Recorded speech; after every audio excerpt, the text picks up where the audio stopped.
Olá, nono ano, como vocês estão? Espero que vocês estejam bem, debaixo da graça do nosso Senhor Jesus Cristo, e que desses momentos de tribulação pelos quais nós estamos passando, vocês possam tirar o melhor, que é a convivência com a família, certo? É um momento de reflexão, de comunhão, um momento de oração, por que não, né? E nós estamos ainda nesse tempo de crescer e continuando esse crescimento.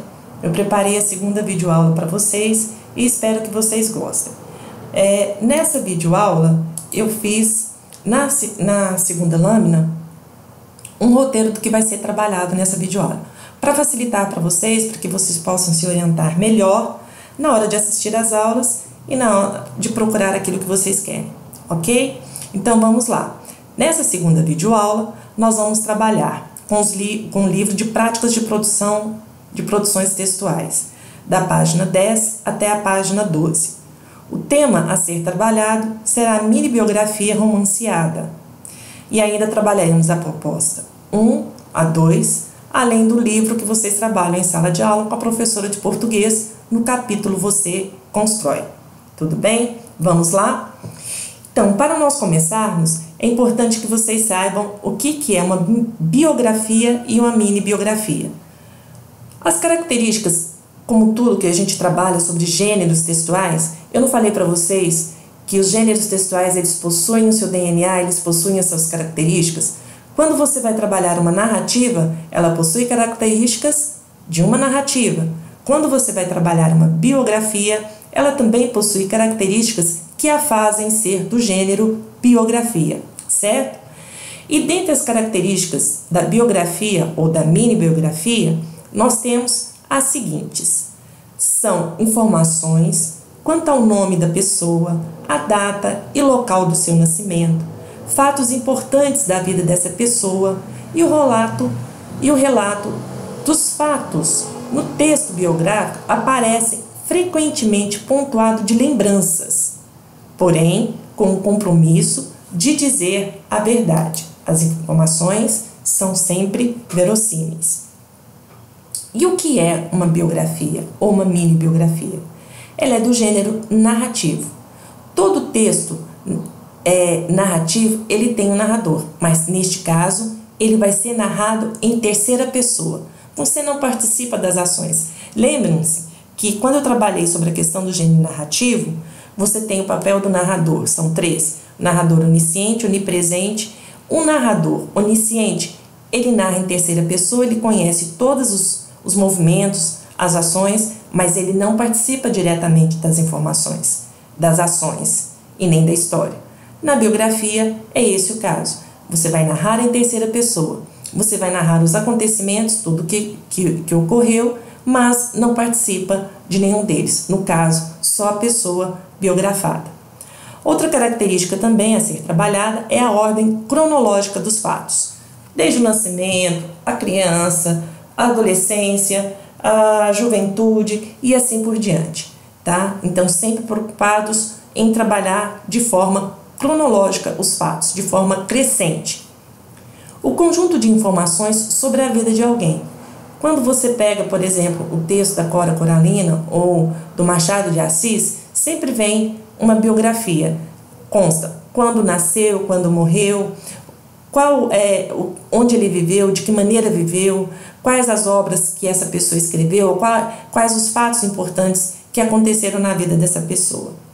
Outra coisa também, outra característica, é que você deve usar pronomes pessoais possessivos, ok? E o uso de marcadores temporais. Lembre-se que a gente trabalhou a questão dos marcadores temporais. Eles podem ser de uma forma cronológica, trabalhando com um relógio, eram 2 horas, o relógio dava 2 horas, ou ainda você pode trabalhar esse tempo, marcando o tempo, pelas ações. Ele se levantou, logo ele almoçou, à tarde ele tomou um café e à noite ele jantou. Então ali você tem uma progressão do dia sem estabelecer a questão de horário. Apenas pelas ações que foram feitas, você consegue determinar que se passou um dia ou 24 horas. Então esses usos dos marcadores temporais também, eles podem acontecer o seguinte: a pessoa na infância, a pessoa na adolescência, naquela época, são sempre marcadores temporais que vão ser utilizados na biografia ou na mini-biografia. ok?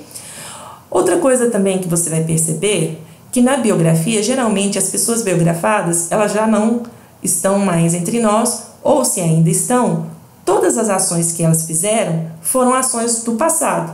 Então, para que você possa retratar essas ações do passado, você vai trabalhar com verbos no pretérito, no passado. Seja o pretérito perfeito, ação começada e terminada, ou seja, uma ação que foi começada no passado ou por algum motivo ela foi interrompida. Por exemplo, ele escreveu ou ele escrevia.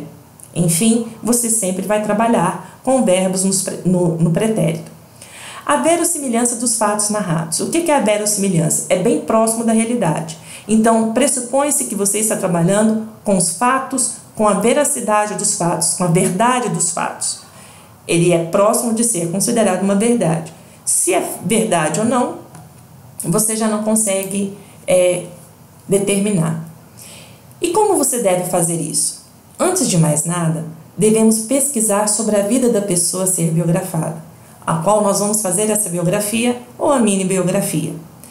Você deve pesquisar, você deve coletar materiais. Isso é essencial para que o texto tenha mais propriedade, tenha mais verdade naquilo que você está retratando. E ainda continuar a ser interessante para quem vai ler, interessante para o leitor. Além disso, é possível também que você faça uma entrevista com a pessoa, com a própria pessoa que você vai biografar. No caso, se você for biografar algum membro da sua família, ok? Isso também é possível caso seja um membro da sua família que ainda esteja entre nós, ok? E nada, ou ainda torna mais verossímil as informações a serem relatadas no seu texto. Muito bem? Com base nisso, com essas características da biografia, você vai escrever uma biografia romanceada. E o que vem a ser uma biografia romanceada? Além de você trabalhar com todas essas questões da narrativa, do narrador, do observador, das marcações temporais, também você pode agora criar um ambiente. Aí você tem no seu livro um exemplo de uma biografia romanceada, você vai ler e a partir disso, desse exemplo que você tem aí no livro, você vai escrever uma biografia romanceada. Eu aconselho a escrever de um membro de sua família, que você possa fazer uma entrevista e colher essas informações para que sejam bem verossímeis. Ok? Tudo bem? E agora nós vamos para a proposta número 2. Elabore uma mini biografia romanceada sobre uma pessoa de sua família. Ok? Combinado? Muito bem.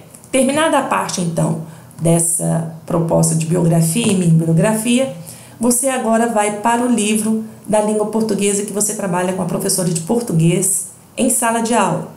Lá você tem o capítulo Você Constrói, na página 25. Neste capítulo eu quero que vocês façam os exercícios, que é uma pesquisa sobre o consumo de informação online. Essas informações que nós estamos recebendo diariamente, fake news ou não fake news, sobre todas essas informações. Eu gostaria que vocês fizessem uma reflexão sobre isso, sobre esse consumo, sobre esse exagero dessas informações online, ok? Nesse exercício, você lerá dados da pesquisa realizada pela agência Aos Fatos, que se dedica a verificar a veracidade e autenticidade dos fatos divulgados pela mídia jornalística.